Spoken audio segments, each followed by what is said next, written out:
This is really about addressing the fear and the guilt and the regret of boundaries, because we set up this false dichotomy in our minds around boundaries, where we imagine that if I set a boundary, if I say something to someone, I'm going to create a lot of suffering for myself.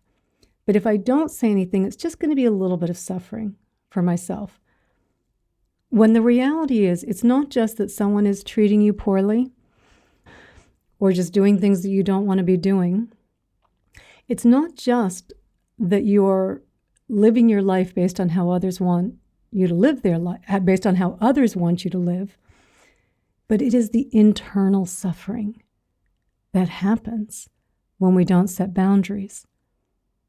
So while we might while we may not verbalize to someone, I don't want to do that, I don't like the way you're treating me, I'm feeling resentful about having to come pick you up every day, while we may not say the words, we are pushing back in our thoughts. We are thinking to ourselves, I wish I didn't have to do this. I so resent them because I have to do this. We can be judging them, having thoughts of resentment, of ill will, of anger towards someone. So while we think, well, I'm not going to set a boundary, I'm not going to say something because it's a little suffering, what's happening is we're lost in our thoughts because we're not doing what we need to do in the external world. We think up in our thoughts and all this pushing back and resisting. We think that somehow we're controlling the situation. Somehow I'm making this better if I keep pushing back in my thoughts. If I keep judging them, if I keep saying they're guilting me into this, they're trying to manipulate me. If I keep going over all of their bad qualities and thinking all of these things, somehow I'm fixing this. And I'm not fixing it at all. All I'm doing is turning myself into someone I do not want to be. Just like gratitude is a practice that opens our heart, judging is a practice that closes our heart. Anger is a practice that closes our heart. Resentment is a practice that closes our heart. Ill will, a practice that closes our heart. Whatever you are thinking about is who you are becoming. So while we think, oh, no, I don't want to say anything, I don't want to hurt their feelings, look at what it is doing to you. Whatever you are thinking about is who you become. And we have to be so careful because the more we get lost in our thoughts, right, the more we keep thinking about it and keep pushing back, eventually the words will come out, but not in a skillful way. It might come out that we're gossiping about them to someone else. Rish, you find yourself at work saying, I can't believe I have to pick her up every day. I so wish she would get a car or take the bus, and she's guilting me into this. Or, Monica, what you were saying, I think, Monica, about your mom, right? We can start gossiping about the other person. Is that who we want to become? Or it comes out in a passive-aggressive way because we've been pushing on it. And of course, nothing's changing because we're not saying anything. We're just thinking all these thoughts. And eventually it comes out in some passive-aggressive way. And we regret it immediately the moment the words are out. And we say, oh, I'm so sorry. I didn't mean that. I can still pick you up every day. I'm so sorry. I'm just having a bad day. I'm so sorry. I'm just having a bad day. This is all me. We immediately backtrack because of the way it ends up coming out. And then we miss any opportunity we had to set a boundary because now we can't go back and say, actually, it was you. It wasn't me, right? We can't go back. We've missed our opportunity at that point.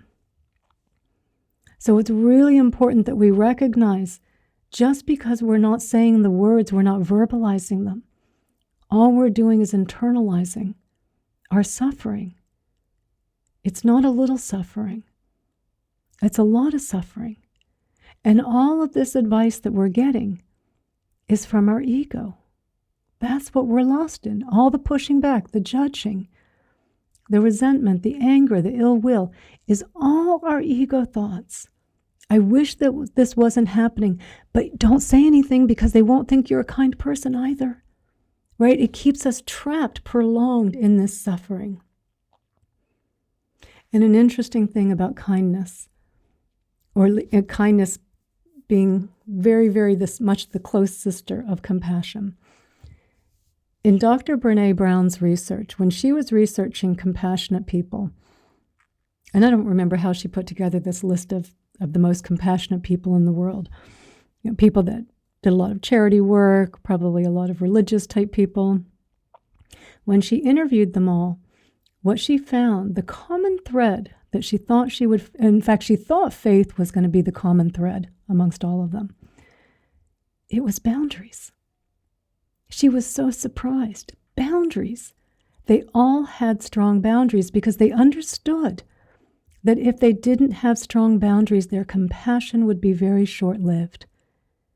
If they let people, and we know that certain people can take up all of our energy, right? If they weren't able to say no to certain things, they would be drained of their compassion. They wouldn't be able to be compassionate for very long. This is not setting boundaries. We do think, oh, they're going to think I'm not a kind person. I'm not a compassionate person. I'm a spiritual person. I'm a Buddhist. Aren't I supposed to be a kind person? Yes. But you're not supposed to be a doormat. Nowhere here in this path is this about being a doormat or not being able to speak up for ourselves. This is wisdom. Wisdom. So it's not a little suffering, it's a lot of suffering. And it is turning us into someone that we do not want to be. We've got to be really clear about that. Our egos are not giving us good advice. I mean, they're not giving us good advice in 99.999% of our lives. They are not giving us good advice.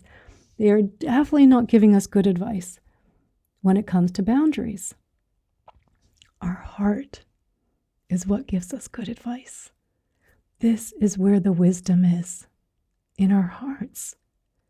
And so we know the role of the ego. No one needs practice in understanding our ego.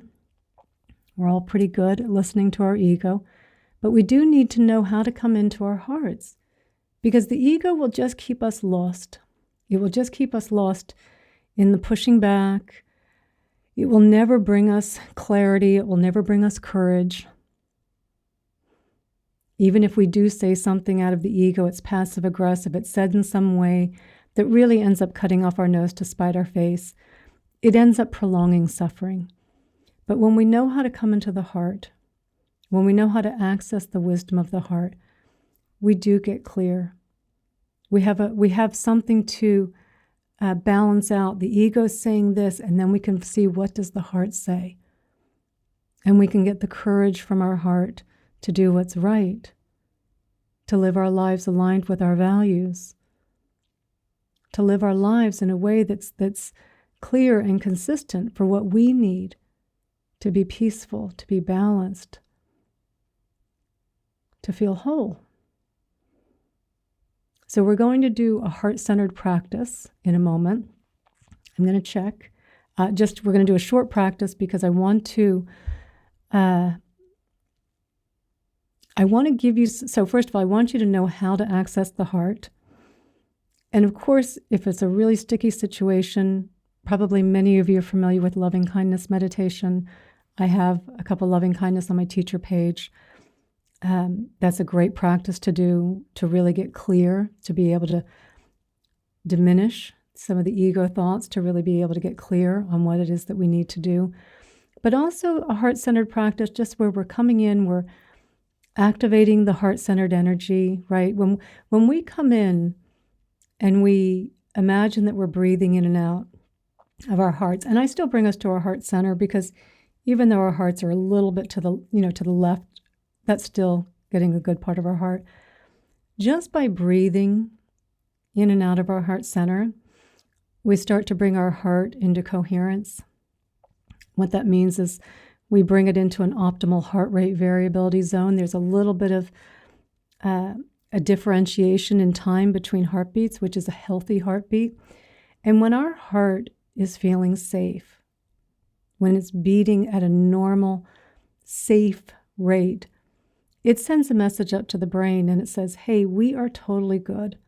I would not be beating like this if we weren't safe. The heart and the brain are always communicating. The brain, when you're hurt and you're angry, like we know, we try and be rational, it's long gone. There's no way you're going to get through the heart and say, get over it, you're hurt. But the heart, when you come in through the heart, it sends a message up to the brain and says, chill out, we're okay. And the brain says, okay. And your brain starts to relax. It comes into coherence as well. Your whole nervous system starts to relax. So now you're feeling less threatened, right? Because we feel very threatened just by not setting boundaries or someone crossing over a boundary and we're not saying something. We feel very threatened. We want to push back. And we don't act very wisely in that way. So we want to come in and we want to feel safe. And then we bring a heart-centered emotion, reflect on kindness or gratitude, forgiveness, generosity, compassion, care, any heart-centered emotion, and I'll choose one just as we do the meditation, just for a moment, just to reflect, to kind of remember some of that, like kindness, like just thinking about something, we'll do that. Just thinking about something kind someone did for you. Because again, we have this way of distorting our view of reality in the moment. My life's a mess because this person's asking me to do this, and we forget the totality of our lives. Actually, I have a lot of really good, kind people here. And I forget that there's a lot of kind people that are doing nice things for me as well. And so it, again, just helps to balance us out a little bit. And as we do that, we feel more and more relaxed. Our energy really shifts when we do this. And then we ask the question about what it is that we're going through. I've got this situation. What would the ego say? What would the heart say? And as we do the meditation, I'll walk us through a couple of examples for you to see in this state so that you can see for yourself what seems to make sense here. Who's giving you good advice? The ego or your heart? We're taking advice from the wrong place. So let me just take a quick look at some of the questions. And I think I saw Jim there. Hi, Jim. Good to see you. Yes, boundaries are definitely needed within organizations we join, yes. And I'll just say to Kimmy, like explaining cutting our nose off to spite, not despite, but, well, actually, it works the same, but to spite our face or shooting ourselves in the foot. Like an example, say, we have so many misunderstandings today. Someone maybe texts you. No, you texted someone and they haven't responded. And maybe you're just feeling a little bit irritated already. And so you then start thinking about, wow, they haven't responded. It's been hours. And kind of feeling a little put out, you send a little bit of a passive-aggressive follow-up because you want a response, but all you're doing is pushing them away. So often we end up doing things. So often, especially if you even look at the fact that we say we want peace, we want connection, we want love, we want joy. For those of you that have been to many of my sanghas, you know this question that I ask, what's most important? And connection is in part of peace. All of these words, while they're kind of they're all pointing to the same thing. And so much of the time, we get so easily offended. We take something personally when it wasn't personal at all. And we end up acting childish, often with the other person, because we feel as though they were ignoring us. It could be a situation where a friend isn't hanging out with you very much these days. And in that kind of feeling offended, feeling slighted, like calling them up and making them feel badly about it, when maybe they just needed a little bit of space, or maybe they had something going on. But we end up, that was maybe a relationship that was a little bit, they weren't sure about our relationship with them. And all we do then is push them further away. So we cut off our own nose to spite our face. We shoot ourselves in the foot. We do this all the time, all the time. Okay, we're going to do 7-8 minute heart-centered meditation. maybe 9 minutes, so that you really are clear. And I just want to say one more time, if we stay lost in our ego thoughts, we are simply prolonging the suffering and possibly going to act in a way that will cause harm to us, the relationship, that is not skillful. We could act in a way that's not skillful. Taking the time to do a heart-centered meditation, whether it's a 5-minute, like once you get a little more practiced at this, in fact, you can 2 minutes just coming in and feeling the heart. Once you get more practice, because the ego maybe gave you some advice in that you realize you're thinking about the way someone's treating you and you're realizing it doesn't feel good. And in that sense, right, I can say 1 out of 1,000 thoughts, ego thoughts, might be helpful. But then you've got to come out of the ego, because if you stay up there, then you're not going to do anything about it. So great, got the advice. I realized, I'm thinking about this. Yeah, I am pushing back on it. There's something here to do. Now I've got to come out of the ego and come into the heart. It doesn't take that long. If we do a heart-centered practice, we do a loving kindness meditation, which a little bit longer, a 20-minute loving kindness, 15-minute loving kindness. But think of the hours of suffering that you are saving yourself and the courage that it gives you.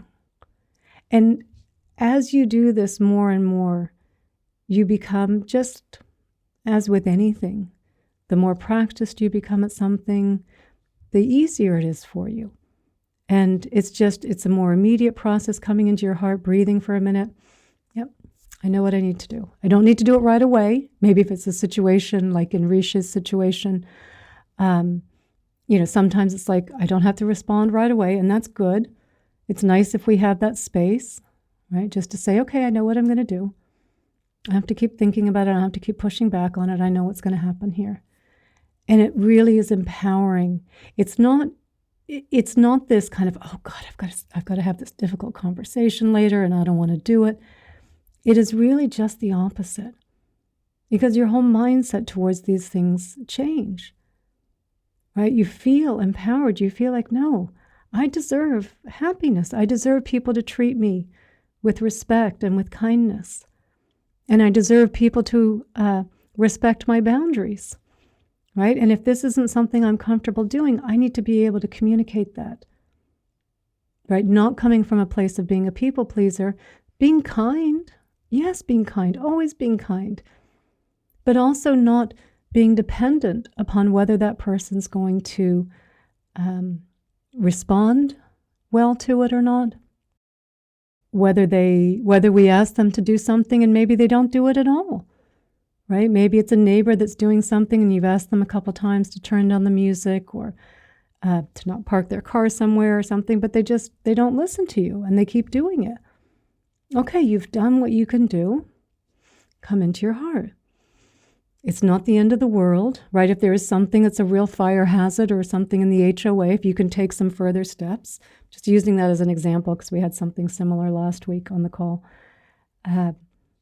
But to keep in your heart, meaning knowing there's something that needs to be taken care of. I will pursue it a little bit further if I can, but I'm not going to push back on it in my thoughts, because I also need to have a boundary with myself. If my peace is what's important, and every time I push back on this, I'm just taking myself further away from peace, I'm not helping the situation. I'm not helping. So it's that continuous coming back into the heart and going, okay, I might have some other avenues to explore, or I might not, There's nothing I can do. I'll often joke down here about the music on the weekends. There's a lot of partying, and during the season sometimes. In fact, I talked about that, I think last Sunday or on Tuesday. What can you do? That sometimes just start dancing. Right? What can you do? We're not the center of the universe. That's how the ego always sees it. I'm the center of the universe. They shouldn't be doing that. I'm a part of the universe. And if the universe is playing some music right now, I might as well start dancing, because what else can I do? Right? So this is how we flow, not by always saying everyone needs to do what I say, But by knowing I can say something, I can speak up, I can do it in a kind and compassionate way, but I am not attached to the results. If it's a friend and they're treating me poorly and I've said something to them a few times kindly and explained why this is creating a wedge between us, and they keep doing it, well, there is a consequence. We're not going to be friends any longer. I'm not going to have any ill will towards you either, right? Because this is the other side. We set a boundary. We'll say something to someone. I need to end this relationship. It's not working. Maybe they're going through something really difficult and they just can't get past it. Like we know these situations where people just want to live it. They want to live in their suffering. They don't really want to get past it. And you realize like this isn't working any longer.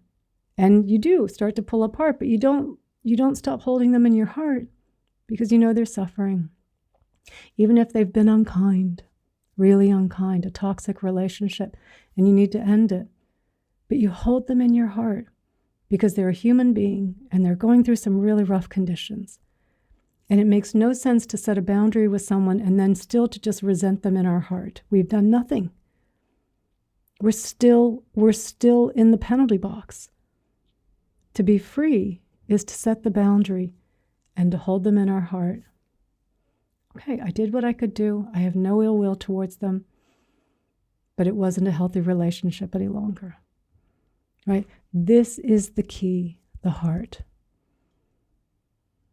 Okay, so let's do a short meditation and then we'll take a quick 5-minute break and then we will complete our terms of engagement. And that is kind of a fun thing. Actually, we'll do a little, I forgot, sorry. I have 1 or 2 little things before we do the terms of engagement, but it's all to help prep you for the terms of engagement. Okay, so let's just close our eyes and just adjust your seat just to make sure that you're comfortable. Your legs are uncrossed.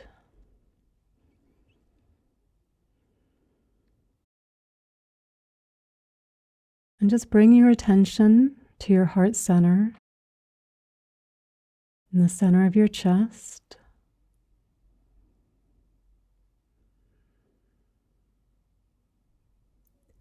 Imagining as if you're breathing in and out of your heart center.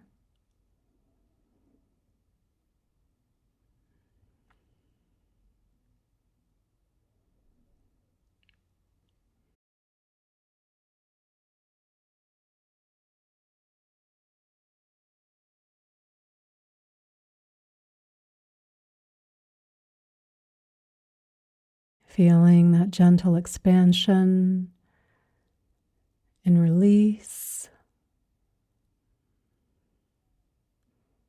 Opening on the inhale.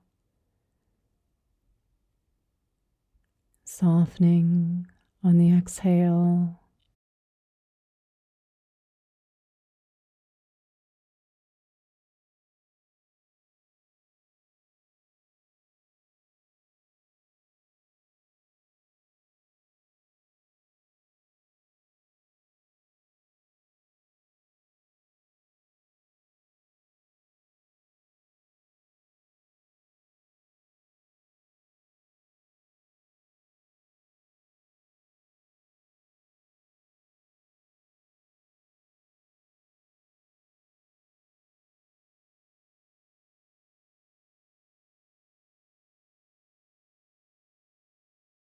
And then reflecting on a memory of something kind someone's done for you.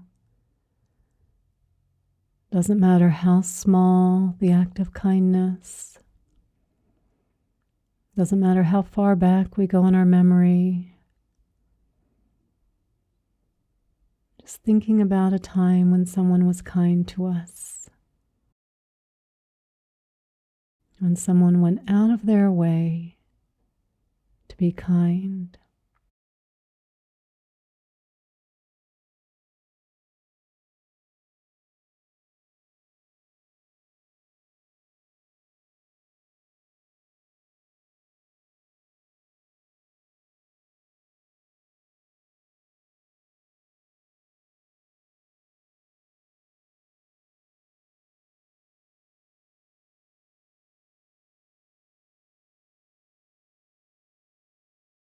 And as you reflect on this memory, really feel in your heart the feeling of receiving kindness.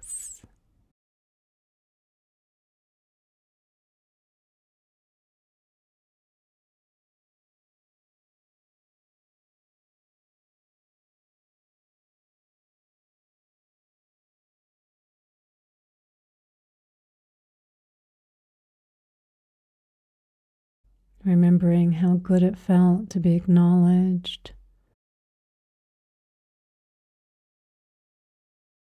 to feel that sense of connection with another being through kindness.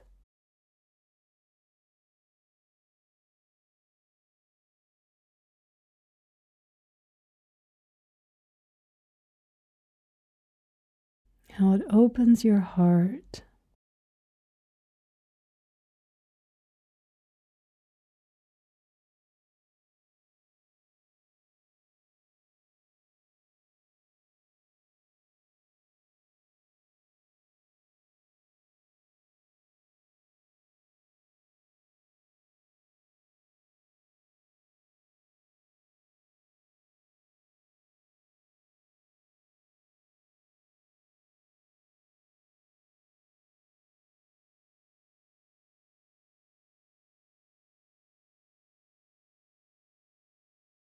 And now letting the memory go. And just keeping your attention on your breath at your heart center. Feeling the energy of kindness there. Just feeling that sense of being calm, of being safe,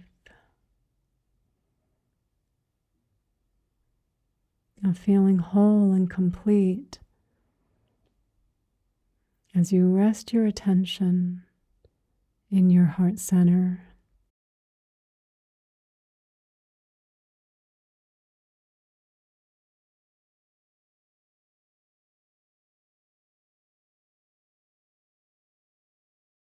And I'll go through some examples of things that our ego tells us to try and stop us from setting boundaries,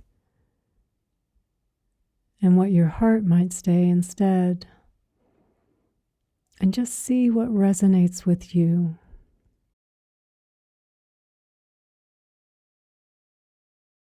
When the ego tells you you're going to hurt their feelings, what kind of a person are you that you would hurt someone's feelings? And so you shouldn't set a boundary, you shouldn't say anything.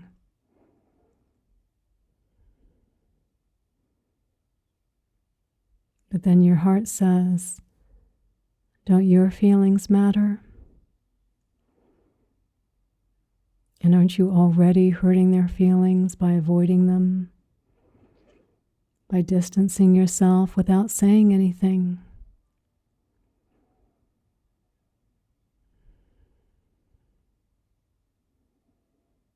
Which statement do you think is more true?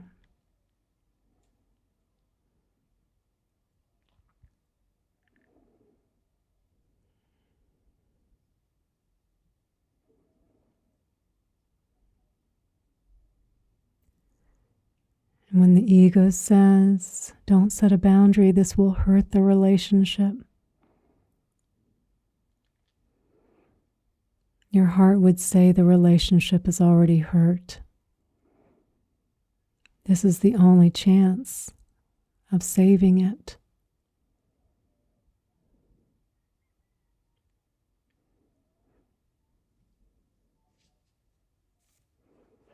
Which statement rings more true?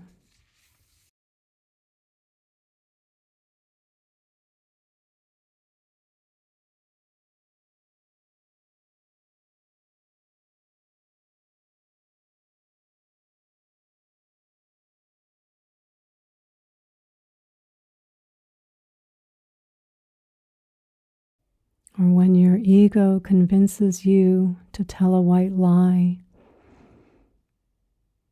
in declining an invitation because for whatever reason you're too tired, it's too hot outside, you just don't want to go. But your ego thinks you need to do this because if you don't, then they won't invite you again, convincing you to compromise your principles.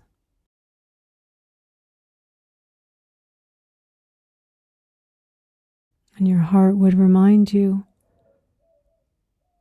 that you're forgetting what's most important to you. Peace, being authentic, being honest. And sometimes that means saying no and taking that risk that they may not invite you again. But knowing that you can be at peace because you didn't tell a lie.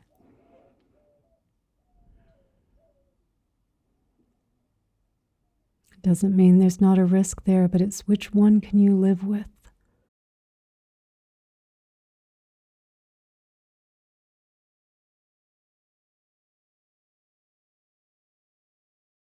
Or maybe it's setting a boundary with someone in your family. And we know how the ego tells us we can't do that with our family, even though they're treating us poorly. Our heart would say that it doesn't matter who the person is if they're not treating you well. If it's not a healthy relationship, the best thing you can do is set a boundary and see if the relationship comes back together at a later time on better terms.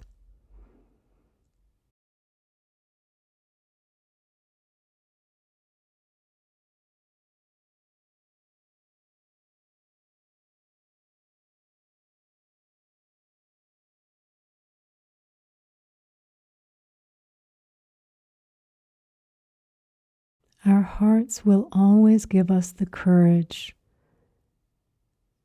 and the wisdom to know how to do the right thing. It's not always easy. Nobody says this is easy. Living a life true to yourself, true to your values, respecting yourself and others, being honest, sometimes requires difficult actions. But in every situation, we are free.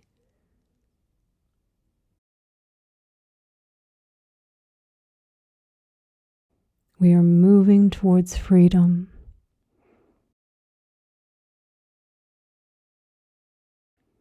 Versus staying in a prison of suffering.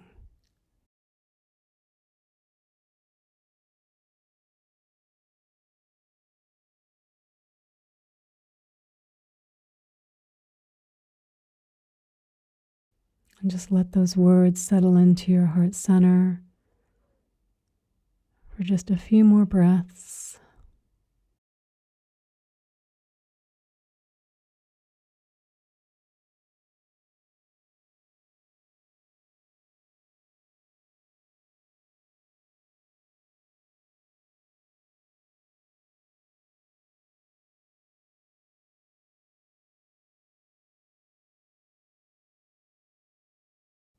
And when you're ready, you can open your eyes.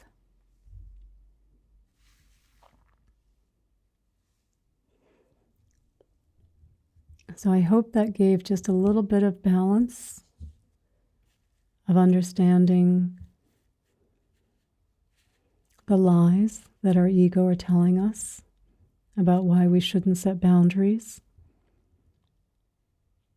and the wisdom and the courage that we can find in our hearts. It doesn't mean that people will always appreciate us setting boundaries. I have found most of the time, 94, 95% of the time, they are quite appreciative And we'll often even say, I need to do that. I need to learn how to set boundaries too. And for the few times when people don't take it well, that's not on you, that's on them. To not resent them for it, to not have ill will or judge them for their response. They're simply the result of their causes and conditions. To keep holding them in your heart and knowing that you're being true to yourself. It's really, one path, the ego, we stay lost in suffering. And the other path is the path of freedom. And it's part of our spiritual path. For anyone here, and I'm assuming because we're on Insight Timer, everyone here is in some type of spiritual path. We all need to have boundaries. It doesn't matter if you're on a spiritual path or not. But we particularly do on a spiritual path. People don't understand often what we're doing, that we need that extra time alone, time to meditate, just to sit in silence without meditating, but just that space, that silence. To not overbook ourselves, to not do things that aren't aligned with our values. And it's important that we learn how to speak up, how to have the courage. So we'll take a break in a minute, and then we'll come back and we'll do the terms of engagement. We're going to do a quick little quiz beforehand about being an introvert, ambivert, or an extrovert, because that is helpful in filling out our terms of engagement. And then we will also, as the last part of the workshop, look at different ways, at the actual practice then of saying no. What are some words that we say? What's kind of a little process that I have of going through? Of course, the heart's always there for us to help guide us. And then also for you to find some phrases that that will work for you. That's kind of your favorite phrases that you can use. So I've got a whole list of those. And so I will also say at this point, well, again, you don't need to have this right now. You can just grab a pen and a piece of paper, a couple pieces of paper to come back after the break. Again, just a 5-minute break. There is a PDF that I have that goes along with this. It's about 19 pages. And unfortunately, I'm not allowed to, I can't put it in the link. I can't put my website or anything in here. What I am allowed to do, and I checked this with Insight Timer last week. They don't want us directing people off the platform, and I completely understand. They're giving us this platform to engage. They don't want us to direct you off. But if you were to go to my profile page, my teacher profile page, you would find my website address. So it is public on Insight Timer, and it happens to just be my full name, my first and last name. If at the end of the .com you typed a /S for setting, B for boundaries, it would take you to a page on my website where you can download the PDF. So you don't need to do it now. We're going to go through, I'll read the questions for the quiz, and also I'll read out the terms of engagement. Where I think it might be helpful, because we'll probably go through rather quickly some of the phrases for setting boundaries in different situations, that might be something helpful to have later. Okay, so let's just take a quick. It's just about 1:23. Let's just go ahead and start back up at 1:27.